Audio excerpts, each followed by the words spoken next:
স্বাধীনতার 50 বছর পরেও ইমাম মুয়াজ্জিন এবং আলেম ওলামাদের কোনো অবদানের স্বীকৃতিটুকু রাষ্ট্র কখনো দিতে পারে নাই।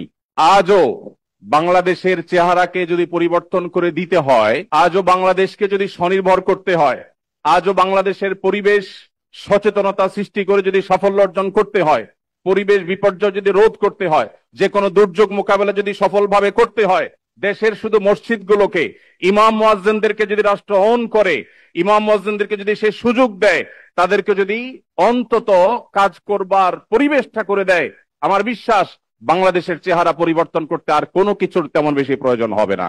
3 লক্ষ মসজিদ সরকারি হিসেব মতো কমপক্ষে 3 লক্ষ মসজিদ আরো বহু আগে বলা হয়েছে, সেটা এখন 3 লক্ষের অনেক বেশি চলে গেছে স্বাভাবিকভাবে। 3 লক্ষ মসজিদে প্রতি জুমার দিনে 12:30 থেকে 1:30 পর্যন্ত এই সময়ের মধ্যে গড়ে যদি 100 মানুষ একটা মসজিদে জুমার নামাজে খতিব সাহেবের খুতবা শোনার জন্য আসেন, তাহলে 3 কোটি মানুষ হয়। বাংলাদেশের সমস্ত টিভি চ্যানেল, সমস্ত মিডিয়া একযোগে সবচেয়ে পিক টাইমে এত বেশি দর্শক কখনো পায় বলে আমি মনে করি না। এবং সারা সপ্তাহের সবচাইতে মূল্যবান সময় বৃহস্পতিবার রাতে, শুক্রবার অফিস নেই, স্কুল কলেজ নেই, মাদ্রাসা নেই, সবাই ফ্রেশ একটা ঘুম দিয়ে, সপ্তাহের সবচাইতে ভালো গোসলটা দিয়ে, সবচেয়ে ভালো নাস্তাটা করে, সবচেয়ে সুন্দর পোশাকটা পরে, সবচেয়ে ভালো আতর পারফিউম ব্যবহার করে, সবচেয়ে মূল্যবান সময়টা খতিব সাহেবদের সামনে গিয়ে দোজানো হয়ে বসে। পৃথিবীর অন্য কোন কৃষ্টি, কালচার, কোন সিস্টেমে একসাথে একটা দেশের 3 কোটি মানুষকে অ্যাড্রেস করার এই সুযোগ ইমাম সাহেব, খতিব সাহেবরা ছাড়ার কারোর হাতে নেই। ইমাম সাহেবরা যদি চান, তাদেরকে যদি রাষ্ট্র আসলে সুযোগ দেয়, তাহলে সেক্ষেত্রে তারা অনেক কিছু করতে পারেন। ইতিমধ্যে আমরা দেখেছি রোহিঙ্গা শরণার্থীরা যখন আমাদের দেশে আশ্রয় নিয়েছে, সবার আগে ঝাঁপিয়ে পড়েছেন এদেশে ওলামা একরাম। প্রতিটা দুর্যোগে ওলামা একরাম যে ঝাঁপিয়ে পড়েন, সেটা নিঃস্বার্থভাবে হয়, স্বার্থহীন ভাবে হয়। আমার উদাত্ত আহ্বান যে আগামীর বাংলাদেশে এদেশের মসজিদগুলোকে, আলেম ওলামাদেরকে যেন রাষ্ট্র অন করে, তাদেরকে কাজের সুযোগ দেওয়া হয়। কোনো বেতন ভাতার সুবিধা দেওয়া, এটা আসলে দয়া দাক্ষিণ্যের বিষয় নয়।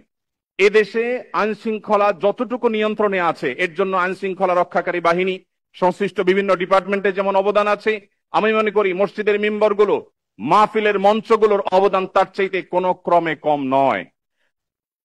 এদেশ থেকে যৌতুককে যে জাদুঘরে পৌঁছে দেওয়া হয়েছে, কারা জাদুঘরে যৌতুককে পৌঁছে দিয়েছে? এদেশে যৌতুকের অভিশাপ থেকে মুক্ত করার সবচেয়ে বড় ক্রেডিট একমাত্র ওলামা একরামের। এখনো কোন মসজিদের মিম্বর থেকে, কোন মাহফিলের মঞ্চ থেকে মানুষকে চুরি করতে, দুর্নীতি করতে, ডাকাতি করতে, মাদকাসক্ত হতে, কোনো খারাপ কাজের প্রতি আহ্বান করা হয় না। এই সমস্ত মঞ্চগুলো থেকে বহু মানুষ খারাপ পথ থেকে ফিরে আসে। আমরা যদি একটা সৎ, দক্ষ এবং ভালো নাগরিক গড়ে তুলতে চাই, তাহলে সেক্ষেত্রে মসজিদগুলোকে আমাদের অন করতে হবে। আমি বিশ্বাস করি আগামীর বাংলাদেশে সেটি হবে, আমরা সবাই সেটি প্রত্যাশাও করি। আমরা মসজিদ কেন্দ্রিক যে সমস্ত ব্যবস্থাপনা করা যায়, পরিবেশ সুরক্ষা, পরিচ্ছন্নতা অভিযান, দারিদ্র্য বিমোচন, স্কিল ডেভেলপমেন্ট মূলক বহুমুখী কার্যক্রম আমরা সম্পন্ন করতে পারি। আমি সালাউদ্দিন ভাইয়ের সাথে পরিপূর্ণ একমত। শুধুমাত্র রাষ্ট্রের কাছ থেকে নেওয়ার ব্যাপার না, আমাদেরকে দেওয়ার চেষ্টা করতে হবে। এবং আমার বিশ্বাস ওলামা একরাম সেটা করতে চান, কিন্তু তাদেরকে সেই সুযোগটা দেওয়া হয় না। এদেশের আলেমদের কোন অবদানকে আজ 50 বছরের মধ্যে স্বীকৃতি দেওয়া হয়েছে আমি জানতে চাই। দুর্ভাগ্যজনক বাস্তবতা, সেটি আসলে হয়নি। তা আমরা নতুন বাংলাদেশে অন্তত প্রত্যাশা করি যে আমরা সবাই মিলে, শুধু আলেম ওলামা নয়, সকল ধর্মের মানুষ কাঁধে কাঁধ মিলিয়ে আমাদের এই প্রিয় বাংলাদেশকে আমরা বিশ্বের দরবারে উন্নতির চরম শিখরে পৌঁছতে চাই। আমাদের পরে স্বাধীনতা অর্জন করে পৃথিবীর বহু দেশ এমন অগ্রসর হয়েছে, যেটা দেখে আমাদের কষ্ট হয়, দুঃখ হয়। আজকে ভূমিকম্পের যে ভয়াবহতা নিয়ে প্রত্যেকটা মানুষ আতঙ্কে দিন পার করছে, কি হয়েছে এদেশে?